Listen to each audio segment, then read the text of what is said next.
Lettre au professeur d'histoire-géographie ou comment réfléchir en toute liberté sur la liberté d'expression par François Héran, le 30 octobre 2020. Comment enseigner la liberté d'expression par son histoire, propose François Héran, moins républicaine qu'on le croit et plus respectueuse des croyances.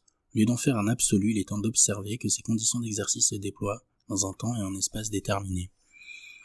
Les professeurs d'histoire-géographie m'ont consulté au sujet du cours d'éducation civique et morale qu'ils devront dispenser à l'issue des vacances de la Toussaint. Comment rendre hommage à Samuel Paty, odieusement assassiné le 16 octobre par un jeune djihadiste tchétchène parce qu'il avait commenté en classe des caricatures de Mahomet. Quel sens donner à la liberté d'expression? Comment défendre les valeurs républicaines sans nous isoler du reste du monde? Certes, les enseignants bénéficieront du cadrage préparé par l'éducation nationale, certes, ils pourront s'inspirer du fervent hommage rendu par le président Macron à la cour de la Sorbonne.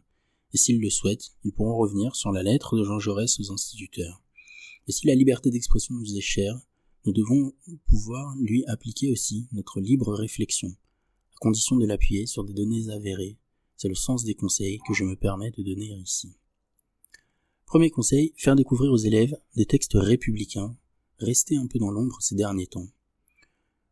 Plus souvent cité que lu, la lettre de Jules Ferry aux instituteurs posait des limites à l'enseignement de la morale. Demandez-vous si un père de famille, je dis un seul, présent à votre classe et vous écoutant, pourrait de bonne foi refuser son assentiment à ce qu'il vous entendrait dire. Si oui, abstenez-vous de le dire, sinon, parlez hardiment. 17 octobre 1883. En pleine discussion de la loi sur l'obligation scolaire et la laïcité de l'école primaire publique, Ferry était allé plus loin encore. Si un instituteur public s'oubliait assez pour instituer dans son école un enseignement hostile, outrageant pour les croyances religieuses de n'importe qui, il serait aussi sévèrement et rapidement réprimé que s'il avait commis cet autre méfait de battre ses élèves ou de se livrer contre eux à des sévices coupables. 11 mars 1882. Vous avez bien lu, outrager les croyances religieuses des élèves, c'est aussi grave que de leur infliger des châtiments corporels ou abuser d'eux.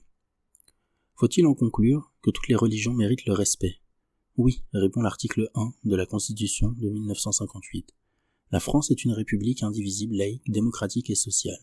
Elle assure l'égalité devant la loi de tous les citoyens sans distinction d'origine, de race ou de religion. Elle respecte toutes les croyances. La dernière phrase peut choquer dans le contexte actuel. Certains rêvent peut-être de la modifier et d'affirmer que la République ne respecte aucune croyance, mais pour l'heure, tel est bien le texte de notre Constitution. Quid alors de la liberté d'expression, cette valeur suprême de la République? Avec tout le tact nécessaire, vous expliquerez aux élèves que la législation française ne consacre pas littéralement la liberté d'expression. La loi de 1881 porte sur la liberté de la presse. D'autres textes évoquent la liberté d'opinion ou de conscience, mais la liberté d'expression va plus loin. Elle inclut tous les thèmes et les supports possibles, tout en revêtant une dimension plus individuelle. Ces contours sont si indéfinis qu'elle est presque synonyme de liberté tout court. Comme l'attestent les bases de données du vocabulaire français dressées à partir des millions de textes imprimés depuis 1730, liberté d'expression ne décolle dans le vocabulaire juridique et le langage courant qu'à l'issue de la Seconde Guerre mondiale. Elle était inconnue sous la Troisième République, on l'employait alors dans un sens esthétique, pendre un sujet avec une grande liberté d'expression. La notion apparaît pour la première fois dans la Déclaration universelle des droits de l'homme de 1948, couplée à la liberté d'opinion.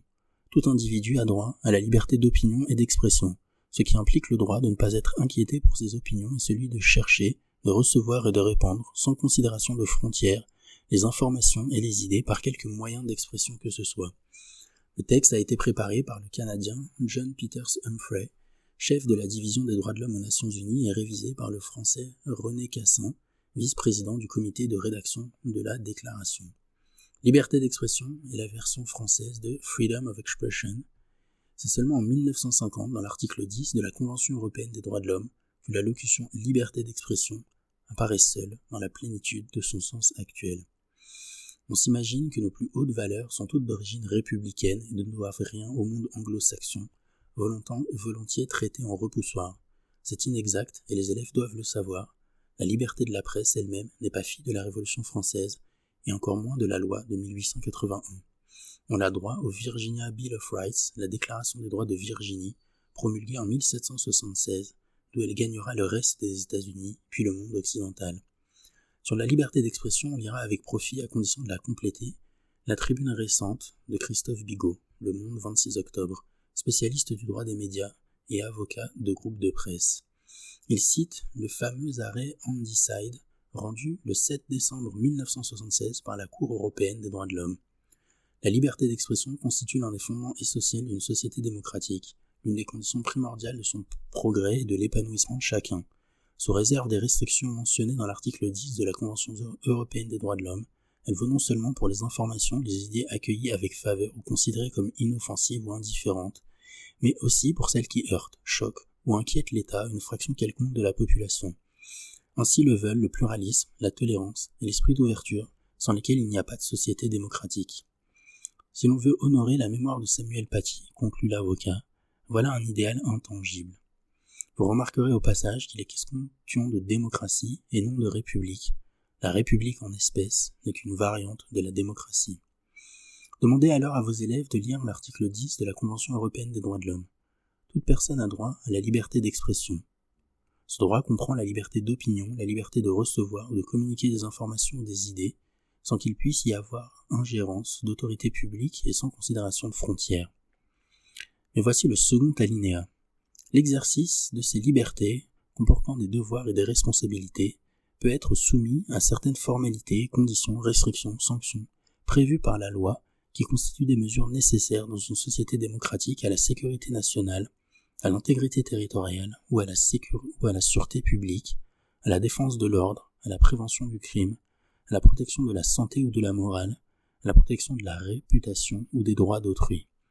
La liste est longue des devoirs et responsabilités qui encadrent la liberté d'expression. Qui donc les définit? Cela incombe à chaque pays. La Cour de Strasbourg ne juge pas à la place des États souverains, elle vérifie qu'ils régulent la liberté d'expression de façon proportionnée par rapport à leur propre législation et à l'état des mœurs.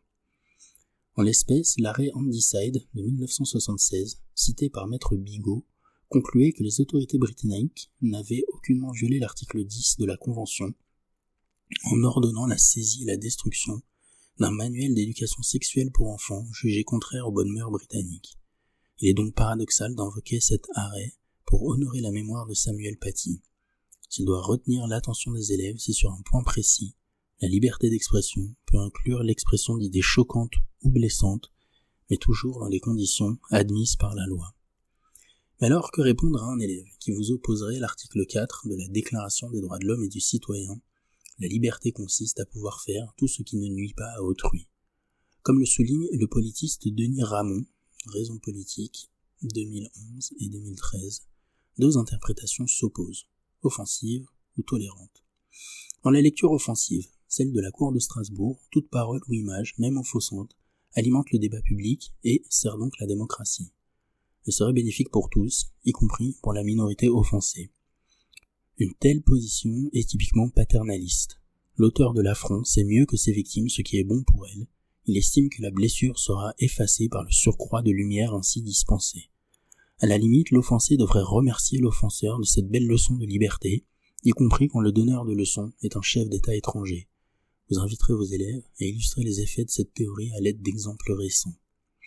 L'autre interprétation du droit de libre expression prend au sérieux le principe de non-nuisance affirmé en 1789 et le principe de respect des croyances posé en 1882 par Jules Ferry et rappelé dans la Constitution de 1958. C'est une interprétation foncièrement pluraliste.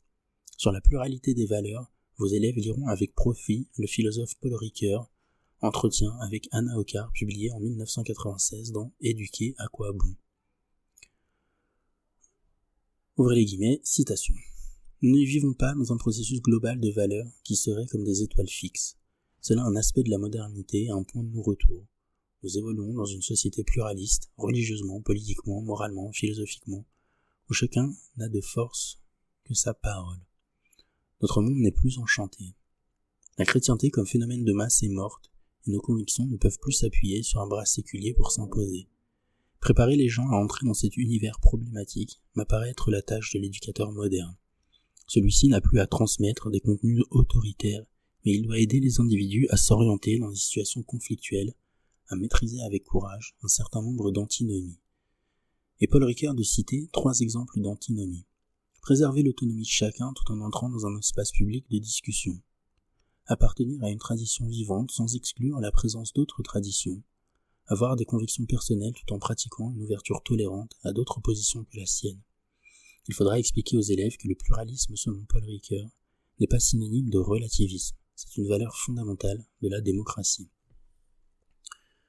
Comment trancher entre ces deux visions de la liberté d'expression, l'offense charitable et le respect d'autrui? Un procédé expéditif consiste à reformuler le dilemme en des termes psychologiques ou moralisants. Vous serez courageux si vous persistez à offenser l'autre, lâche dans le cas contraire. Apprenez donc à vos élèves à ne pas tomber dans un piège sémantique aussi grossier. Cessons de diviser la nation en taxant nos contradicteurs d'ennemis de la République ou d'ennemis de la France. C'est une façon indigne de les exclure du débat et de les exclure de la nation. Personne n'est propriétaire de la République. Nous avons encore le droit d'accorder un minimum de considération aux croyants ou incroyants, sans être accusés de complaisance avec les assassins. Les fidèles musulmans, habitués à diviser le monde entre croyants et mécréants, devront d'ailleurs en tirer les conséquences. C'est au prix de cette révolution mentale qu'ils pourront s'intégrer à la nation. Vous rappellerez aux élèves que la Déclaration universelle des droits de l'homme affirme le droit de changer de religion et de ne plus croire. C'est la raison pour laquelle l'Arabie saoudite a refusé d'y souscrire. Et si un élève trop cartésien cherchait à savoir pourquoi notre république laïque tisse des liens si forts avec le régime wahhabite, mieux vaut envoyer la question à la cellule laïcité du rectorat. Un synonyme fréquent de la prétendue lâcheté de ceux qui osent prendre en compte l'existence d'autrui est la complaisance ou la compromission. Dans l'entretien déjà cité, Ricoeur fournit l'antidote à ces sophismes. Le compromis, loin d'être une idée faible, est une idée au contraire extrêmement forte. Il y a méfiance à l'égard du compromis parce qu'on le confond trop souvent avec la compromission. La compromission est un mélange vicieux des plans et des principes de référence. Il n'y a pas de confusion dans le compromis, comme dans la compromission. Dans le compromis, chacun reste à sa place, personne n'est dépouillé de son ordre de justification. On peut appliquer cette leçon à l'accusation infamante de complaisance envers le djihadisme ou d'islamo-gauchisme, le type même de la formule magique d'exécration qui substitue l'injure à l'analyse et n'a pas sa place en démocratie. Intégrer l'existence d'autrui dans sa vision du monde, ce n'est pas pratiquer la haine de soi, c'est sortir de soi pour se grandir, à condition bien sûr que l'effort soit réciproque. Dans un tweet diffusé à l'intention des pays musulmans, le président Macron écrit « Nous continuerons, nous tiendrons toujours du côté de la dignité humaine et des valeurs universelles. » Dignité étant effectivement le maître mot, je ne vous conseille pas d'examiner une à une avec vos élèves les caricatures de Charlie Hebdo, mais plutôt de faire un cours sur l'histoire de la caricature politique et religieuse en France. Vos élèves comprendront qu'en son domaine comme en d'autres, il y a le meilleur et il y a le pire.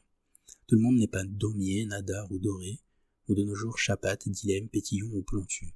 Le talent artistique de Cabu reste indépassé, de même que l'autodérision sur nos obsessions sexuelles chères à Wolinski. On connaît la une de Charlie du 8 février 2006, où Cabu campe le prophète en pleurs, s'écriant « C'est dur d'être aimé par des cons », avec cette légende surimprimée, Mahomet débordé par les intégristes. La cible est clairement définie, alors que la caricature de Coco, une étoile aînée représentait Mahomet nu en prière, offrant une vue imprenable sur son postérieur, visait l'islam tout court. Les attentats, depuis, ont sacralisé toutes les caricatures sans distinction.